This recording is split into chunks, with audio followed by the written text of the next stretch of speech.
ผมเย็นๆก่อนพี่น้องเนาะนั่งอยู่หัวอยู่สวนพี่น้องเอ้ยนี่ต้นไม้กันก็ตัวพี่น้องเนาะหอมหนาหอมหลังมีแต่หน่อไม้สุรุสับลาดอยู่พี่น้องเอ้ยเห็นว่ายามนี่นะกินบ่หวาดบ่ไหวยามนะอันนี้เป็นหน่อไม้อันบงหน่อไม้บงหวานบ่ได้ว่าจังนะหน่อไม้ไผ่หวานบ่ ปลูกไว้ถ้าพอเราปลูกไว้ตั้งแต่โดนแล้วล่ะช่วงประมาณ8 โมง 9 โมงเช้านี่แหละพี่น้องกันเนาะก็มีแดดมีหยังออกแล้วล่ะคือเก่าพี่น้องเอ้ยเนาะแนมเบิ่งอันก้อนสีไทยแห้งกันกุนอยู่จักย่ำใดป้าคนสิเป็นใจพี่น้องเอ้ยนั่งอยู่ซื้อๆบอกง่ายๆเลยคือหน้าแล้วนะพี่น้องเอ้ย บอกคำอีกประมาณทิศปลายๆเป็นว่าดำตัวเนืองนะพี่น้องคันว่าได้ดำตัวเนืองประมาณทิศปลายๆทิศน้อยๆก็แม่นแล้วเพราะว่ายังอีกประมาณครึ่งทุ่งนานบอกคำผิดแต่ว่ามันต้องได้จำเป็นจุพี่น้องเอ้ยหนึ่งจากว่าน้ำในมันกับบ่มีเป็นว่าเขาจะดูน้ำในหนองข้อขอดกันเย็ดปลาเพราะว่าเพิ่นเอาปลามาปล่อยแล้วพี่น้องเนาะปลาในถุงปลาคือปลาเน่นเจ้ามาปล่อยใส่หนองเย็ดปลามันห่อนแน่น้ำน้อยก็เลยปลาไว้ให้ปลาลอยดินก่อนก็เลยจะเป็นต้องได้ถาฝนมือก้อนนะก็ตกอยู่พี่น้องมือก้อนแต่ว่ามันเกิดบ่โดนนะตกแห้งอยู่แต่ว่ามันบ่โดนแต่ว่าตกเพราะว่าฝนมื้อนั้นมันตกช่วงประมาณ12 โมงนี่ประมาณนั้นแหละแต่ว่ามันตกจนฮอดเช่านะแม่นน่าจะมีน้ำดำอยู่พี่น้องเนาะอันนี้คือว่าเรื่องเห็ดไห่เห็ดนาเสาไห่ชนะบ้านเฮาพี่น้องเนาะอันน่ะบ่มีน้ำมีในก็ไห่เห็ดนาก็บ่ได้ต้องรอถาน้ำถาฝนก่อนเหมือนกันพี่น้องเนาะก่อนอื่นก็มีแต่ว่าทักทายสบายดีแล้วก็สวัสดีพ่อแม่พี่น้องFCกันเบิดทุกคนเด้อพี่น้องเนาะพบเจอกันคือเก่าปล่อยเบะแล้วเบะออกเลยพบเจอกับเบาคำเส้นเก่าเส้นเคยพี่น้องเนาะตอนนี้นะยังไม่ทันได้ออกไปทางนอกเด้อพี่น้องเด้อเนาะตอนนี้ยังอยู่ที่บ้านที่เพื่อนอยู่จะออกมานั่งอยู่นี่อยู่สวนก่อนแต่บริการกันออกเพื่อนมานั่งนั่งลมกับFCก่อนจังหน่อยทั้งสีได้ออกไปเมื่อนี้นะมีเป้าหมายว่าสีพูดแล้วพี่น้องเลยเนาะก็คือเมื่อวานนี่นะทางทีมงานเขาก็ได้พากันไปหาพ่อหมายลูกติดด้วยสันซะลูกชายน้อย3 ปีนี่แหละไปเมื่อวานนี่นะบังเอิญพี่น้องเนาะบังเอิญไปพบไปพ่อเราอยู่เทียงห้างว่าสันซะห้างเพื่อนกับว่าแม่นเรามุงกระต๊อบออกมาก็กระต๊อบออกมาพอได้นั่งชดนะพี่น้องเลยกันนย่อเลยกันเนาะก็ออกมาพอได้นั่งชดนอนรี่กับลูกแล้วปกติจากที่ได้ยินจากปากชาวบ้านจากปากผู้ที่เป็นญาติพี่น้องของเราเองพี่น้องเนาะแล้วก็จากปากของชาวบ้านแน่ก็พอเขาได้ยินไปสั่นแล้วก็เมื่อวานนี้เลยตั้งใจไปถามไทยเบิ้งจากปากแล้วกะเป็นเสียงเดียวกันในพี่น้องเนาะเสียงเดียวกับชาวบ้านเพิ่นมาเนี่ยเพราะว่าจากที่ชาวบ้านเพิ่นว่ามากะเป็นว่ารับไปพวกเพิ่นว่าไปเฮ็ดเวียกเฮ็ดงานกะไปอุ้มลูกอุ้มเต้าไปน้ำป่าน้ำดอนไปหาเฮ็ดหาฮอนไปหาอยู่หากินก้านกบก้านเขียดก้านค่ำกลางคืนนี่แม่นเอาลูกไปน้ำพี่น้องเนาะเอาลูกไปน้ำกลางค่ำกลางคืนมืดหูมืดตาเนี่ยมันเอาไปน้ำก็คือเราบอกแล้วมันปลาไว้กับลูกเราบ่อยู่เด้แต่ที่นี่จำเป็นต้องเอาไปแบบนั้นพี่น้องเนาะก็เข้าใจกลัวมันรู้สึกเราอยู่ลำบากถือว่าลำบากสุดพี่น้องเนาะจุดสำคัญเลยก็คือบ่มีบนอยู่บ่มีบนนอน อาศัยไปว่ามื้อใดฝนบ่ตกนี่มื้อใดฝนบ่ตกนี่นอนตามขี้ดินนอนตามขี้ดอนเช่นว่าผูกอู่ผูกเปนอนไปสิก็สิอีกแบบนึงอยู่เด้อพี่น้องเนาะมันวิดหน้าดินอยู่อันนี้เพิ่นว่าฮักพดไม้มาปลูกขี้ดินนอนตามขี้ดินขี้ดอนไปนอนน้ำมุดน้ำปวกไปว่าซั่นนะลูกน้อยก็นอนน้ำกันเช่นว่าเมื่อใดฝนตกมากำลังนอนอยู่นี่ฝนตกเนี่ยอุ้มลูกเล่นปุ๊บแล้วเราซื้อแล้วนะซื้ออันบ่าวขับหลาพี่น้องเนาะซื้อบ่าวขับหลาอายุ17 ปีเป็นพ่อหมายลูกติดตะกี้น่ะไปสร้างครอบสร้างครัวอยู่อันพูนบ้านอย่างไรบ้านเมียคนทางขึ้นไปทางเหนือพุ่นแหละพอดีเรียนคือช่วงประสบเมียได้ลูกใหม่ว่าฉันลูกปัจจุบันนี้เราเป็นได้ลูกใหม่พอดีอยู่กรรมอยู่ไพ่อันนี้คือว่ารายละเอียดยอดหลังให้กับวิจีได้พังทำการอีกเมื่อวานนี่นะก็ถามไปแล้วพี่น้องนะแต่ว่าเขาก็มาเว้ามาว่าสู่กันพังอีกไปกินหมักอันถั่วแห่บ่หมักแปบเนาะพี่น้องเนาะ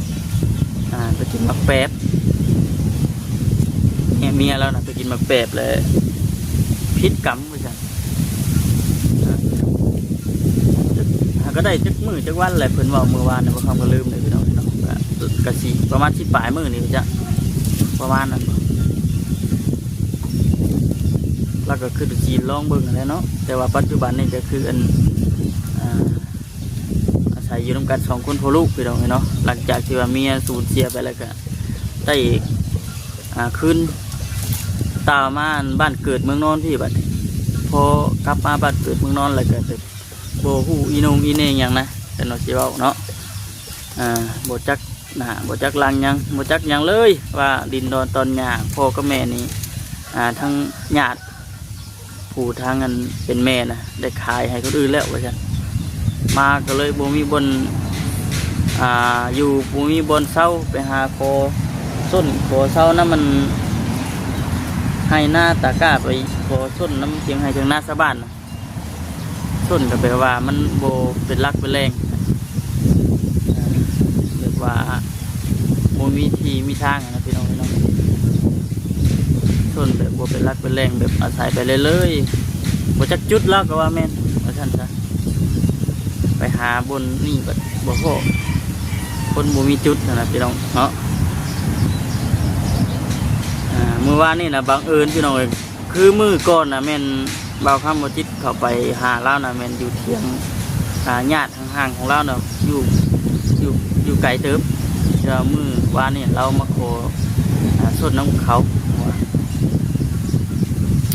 แต่ว่ามื้อนี้ก็คือสีได้อันมีแผนว่าสิเข้าไปเยี่ยมพยายามพอดีอยู่พี่น้องเนาะไก่ต้น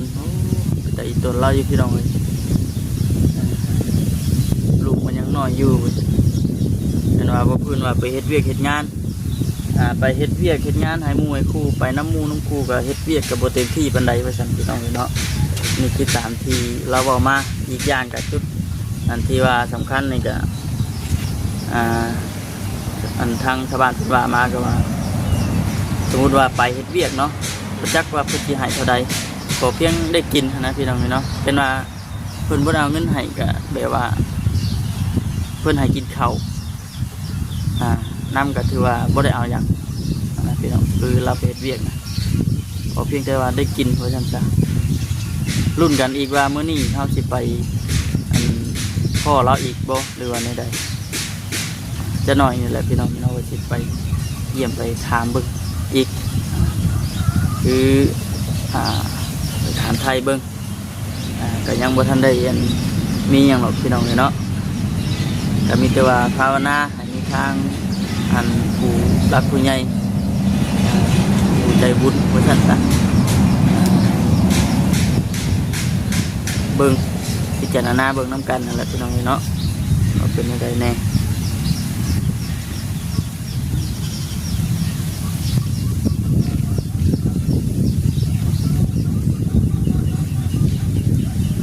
พี่น้องเนาะ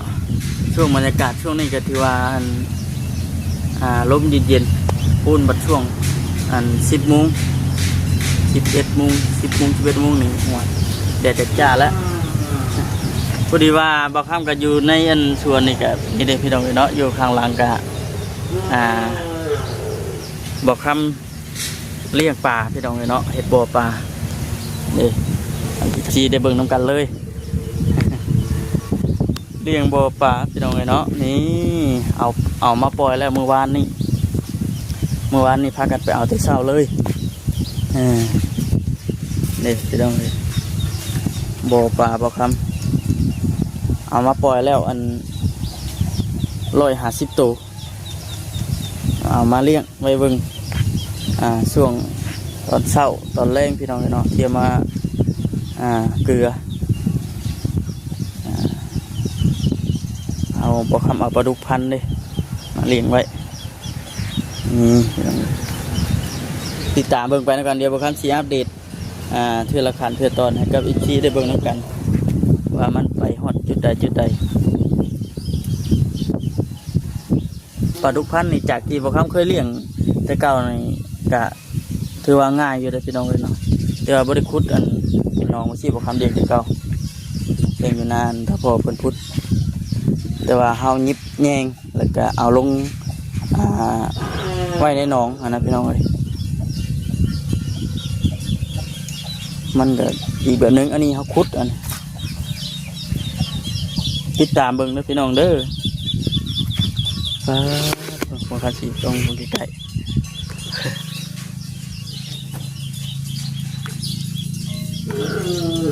สำหรับอยู่นี่ล่ะนี่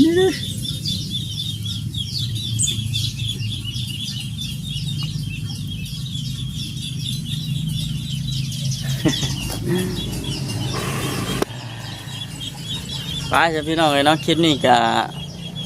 คือชิ้นนี้เลยทำมาคำกันเลยมีแต่ว่าชิ้นได้โตจบคลิปแล้วก็ชิ้นได้ออกไปเรียกก่อนบัดทีนึงคนละไปถ่ายทีมงานที่คนละบนเก่าบนเดิมพี่น้องเลยรถไฟฟ้าเพื่อนบอสลี่เพื่อนแล้วก็ถ่ายทางทีมงานออกมาไปหัน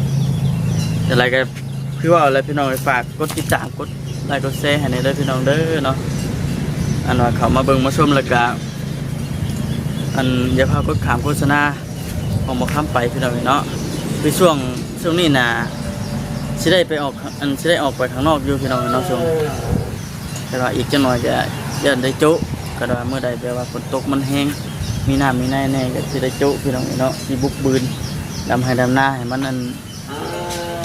สำเร็จสิ้นก่อนจึงจะได้ออกไปนะต้องอีกเป็นว่ามันนั่นก็ทิศปลายก็ทำคำว่าเนี่ยอีกประมาณทิศปลาย